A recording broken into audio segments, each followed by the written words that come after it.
Assalamualaikum warahmatullahi wabarakatuh. Perkenalkan, nama saya Virgio Gusdwi Putra dari kelas manajemen dengan NIM 2892150075. Kali ini saya akan membuat video presentasi untuk mengerjakan tugas UTS yang sudah diberikan.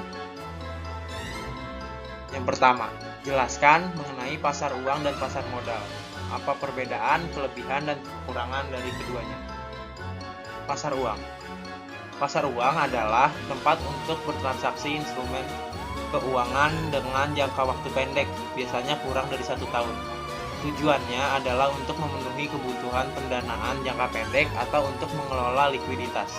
Kelebihannya, liquid, relatif aman, dan cocok untuk tujuan pendanaan jangka pendek atau mengelola kas perusahaan. Dan kekurangannya, potensi imbal hasil lebih rendah dibandingkan dengan pasar modal, terutama jangka panjang. Selanjutnya adalah pasar modal. Pengertian dari pasar modal. Pasar modal adalah tempat bertransaksinya instrumen keuangan dengan jangka waktu lebih dari 1 tahun. Tujuannya adalah untuk memperoleh modal dari investor dan memungkinkan investor mendapatkan keuntungan dari investasinya. Kelebihan pasar modal memiliki potensi imbas hasil yang lebih tinggi dalam jangka panjang, diversifikasi investasi yang lebih luas. Kekurangannya, lebih tidak liquid daripada pasar uang, rentan terhadap fluktuasi harga, resiko yang lebih tinggi terkait dengan investasi. Soal nomor 2, jelaskan tentang dana internal dan dana eksternal. Apa kelebihan dan kekurangan dari masing-masing sumber dana tersebut? Dana internal. Definisi dana internal. Dana internal merujuk pada sumber pendanaan yang berasal dari internal organisasi atau entitas, seperti laba ditahan, penyusutan, dan penghematan dari operasi. Kelebihan dana internal, yang pertama, tidak memerlukan pembayaran bunga atau dividen, lalu tidak memerlukan utang, dan memperkuat kesehatan finansial. Kekurangan dana internal, keterbatasan jumlah, dan potensi kesempatan investasi terlewatkan. Selanjutnya adalah dana eksternal. Definisi dana eksternal. Dana eksternal sebaliknya berasal dari sumber di luar organisasi atau entitas, seperti pinjaman bank, penjualan saham, atau penerbitan obligasi. Kelebihan dari dana eksternal ada 2, yaitu memungkinkan ekspansi cepat, diversifikasi risiko, dan kekurangannya memerlukan pembayaran kembali dan bunga, lalu potensi hutang dan risiko finansial. Soal nomor 3, berikan contoh salah satu lembaga keuangan internasional, jelaskan pengertian, sejarah berdirinya, anggotanya, proyek yang dikerjakan, dan lain-lain. Pengertian. IMF adalah lembaga keuangan internasional yang bertujuan untuk memajukan kerjasama moneter global, memastikan stabilitas ekonomi, memfasilitasi perdagangan internasional yang sehat, mempromosikan tingkat pertumbuhan ekonomi yang berkelanjutan, dan mengurangi kemiskinan di seluruh dunia. Sejarah berdirinya IMF.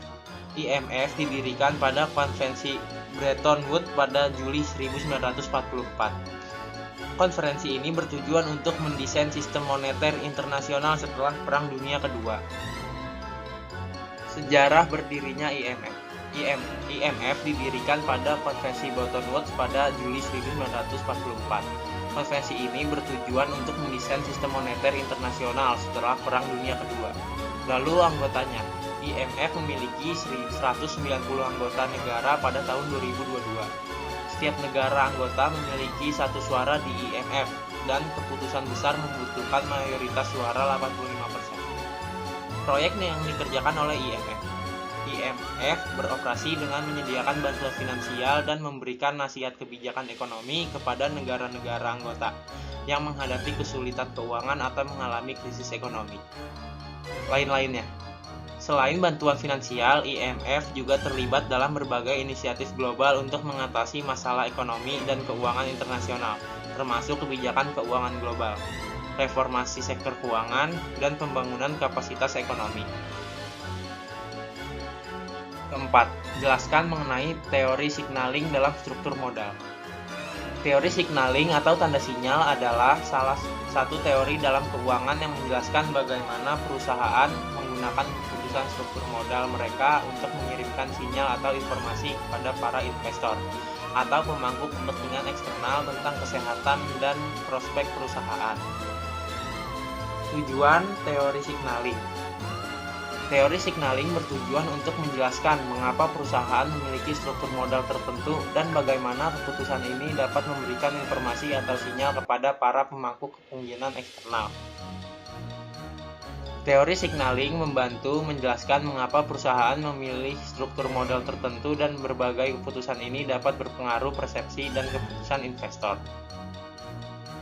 Terima kasih, mungkin cuma itu video yang dapat saya sampaikan, kurang lebihnya mohon maaf. Saya akhiri, wabillahi taufiq wal hidayah. Assalamualaikum warahmatullahi wabarakatuh.